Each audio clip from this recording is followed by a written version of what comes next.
Welcome to Yadesh Yazhini YouTube channel. இன்றைக்கி நம்ம ராமாயணத்தில் ஒரு பகுதியான அயோத்தியா காண்டம் குகப்படலம் அப்படிங்கிற ஒரு தலைப்பில் ஒரு கதை பார்ப்போம். வேடுவர் தலைவன் குகன். பாறை உடலுக்குள் பஞ்சு உள்ளம் கொண்டவன் அவன். காட்டிற்கு செல்லும் ராமன் கங்கையை கடக்க அவன் உதவுகிறான். அன்பிற்கு அடைக்கும் தாள் இல்லை என்பதை நிறுவும் வகையில் ராமன் குகன் நட்பு முகில்கிறது. ராமன் இளவரசனாக இருப்பினும் வேடனான குகனை உடன்பிறப்பாக ஏற்றுக்கொள்கிறான். பின்னாளில் அவனை சந்திக்கும் பரதனும் எனக்கும் மூத்தோன் என குகன் ஏற்கிறான். குகன் கூறியவற்றை கேட்ட ராமன், என் உயிர் போன்றவனே, நீ என் தம்பி. லக்வணன் உன் தம்பி. அழகிய நெற்றியை கொண்ட சீதை உன் அண்ணி. குளிர்கடலிலும் இந்நிலமும் எல்லாம் உனதேயாகும். நான் உன்னுடைய ஏவலுக்கேற்ப பணிபுரிபவன் என்று கூறினான். ராமன் காட்டிற்கு சென்று துன்புறுவானே என்று குகன் வருந்துகினான். அதை உணர்ந்த ராமன் கூறுகிறான், குகனே, துன்பம் என்று ஒன்று இருந்தால்தானே இன்பம் என்பது புலப்படும். துன்பத்திற்கு பின் இன்பம் உறுதியாக உண்டு. நமக்கிடையே இப்போது இப்பிரிவு நேர்கிறது என்று எண்ணாதே. இதுவரை நாங்கள் நால்வரே உடன் பிறந்தவர் என்றிருந்தோம்.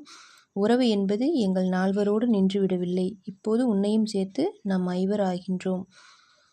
ராவணன் சீதையை சிறையெடுத்த போது கழுகுவேந்தன் சடாயு தடுத்து சண்டையிட காயப்படுகிறான். ராமனிடம் நடந்தவரை கூறினான். பின் இறந்து விடுகிறான். ராமன் தன் தந்தையின் நண்பனான அக்கழுகுவேந்தனையும் தன் தந்தையாகவே கருதி மகன் நிலையில் அவனுக்குரிய இறுதிச் சடங்குகளை செய்கிறான். எப்படிப்பட்ட சிறப்பான விறகுகள் இவை என்று கண்டவர் வியக்கும்படியான கரிய அகில் கட்டைகளையும் சந்தன கட்டைகளையும் ராமன் கொண்டு வந்து வைத்தான். தேவையான அளவு தர்பை புற்களையும் ஒழுங்குபட அடுக்கினான். பூக்களையும் கொண்டு வந்து தூவினான். மணலினால் மேடையை திருத்தமாக அமைத்தான். நன்னீரையும் எடுத்து வந்தான். இச்சடங்கு செய்யப்படக்கூடிய மேடைக்கு தன் தந்தையாகிய சடாயுவையும் பெரிய கைகளில் தூக்கி கொண்டு வந்தான். ராமனிடம் மிகுதியான அன்பையும் பக்தியையும் கொண்டவள் சவரி. சீதையை தேடி வரும் ராமனை சுக்ரீவனுடன் நட்பு கொள்ளுமாறு செய்தவள் இவள்.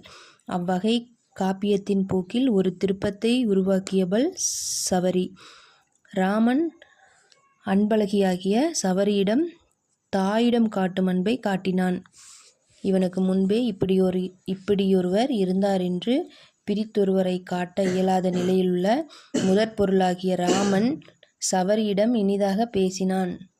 தன்னையே நினைத்து தவமிருந்த சவரியிடம், இவ்வளவு காலம் நீ துன்பம் ஏதுமின்றி நலமுடன் இருந்தாயல்லவா என்று பரிவுடன் கேட்டான்.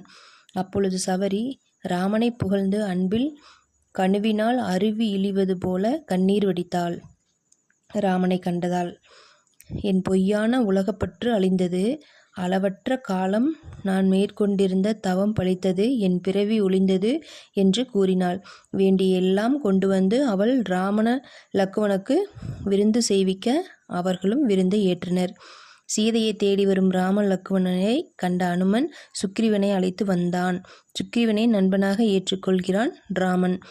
குறையாத வலிமை உடையவர்களும் வேண்டாத இருள் போன்றவர்களுமாகிய பகைவர்களை அழித்து அறங்கள் அனைத்தும் நிலைபெற செய்வதற்கு ஏற்ற உரிய காலம் போல் ராமனும் சுக்ரீவனும் ஒருங்கிருந்தார்கள்.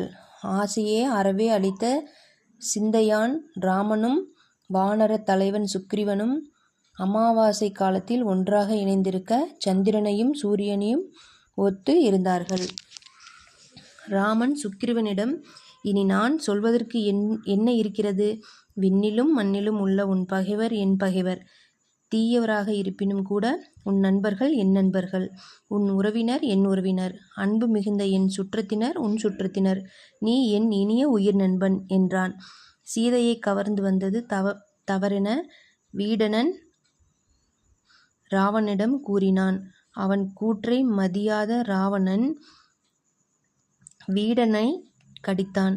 இலங்கையை விட்டு வந்த வீடனன் ராமன் இருக்குமிடம் வந்து அடைக்கலம் வேண்டினான். ராமன் அவனை உடன்பிறந்தவனாக ஏற்று இலங்கை அரசை அவனுக்கு உரிமையாக்கிறான். ஆணை சக்கரத்தினுடைய ராமன் உள்ளத்தில் கருணை பொங்க வீடனிடம் ஒளி பொருந்திய பற்களை உடைய அரக்கர் வாழ்வதும் ஆழமான கடல் நடுவே உள்ளதுமான இலங்கை அரசாட்சி ஏழேலாகிய 14 உலகங்களையும் எனது பெயரும் இங்கு எவ்வளவு காலம் இருக்குமோ அவ்வளவு காலம் உனக்கே உரிமை என கொடுத்தேன் என்று கூறினான். நாங்கள் 4 உடன் பிறந்தவர்களாக இருந்தோம். குகனுடன் சேர்த்து நாங்கள் 5 ஆகினோம். பின்னர் மேருமலை சுற்றி வரும் கதிரவனின் மகனாக சுக்கிரவனுடன் 6 பேர் ஆகிறோம். உள்ளத்தில் அன்பு கொண்டு எங்களிடம் வந்து அன்பனே உன்னுடன் சேர்ந்து 7 பேர் ஆகினோம். புதற்கரிய கானாக வாழ்வை மேற்கொள்ளும்படி என்னை அனுப்பிய உன் தந்தையாகிய தயரதன் இதனால் புதல்வர்களை கூடுதலாக அடைத்து பெருமை பெறுகிறான். This video is sponsored by Moto e-shopping. இந்த வீடியோ உங்களுக்கு பிடிச்சிருந்தா லைக் பண்ணுங்கள், ஷேர் பண்ணுங்கள், சப்ஸ்கிரைப் பண்ணுங்கள். தேங்க்யூ.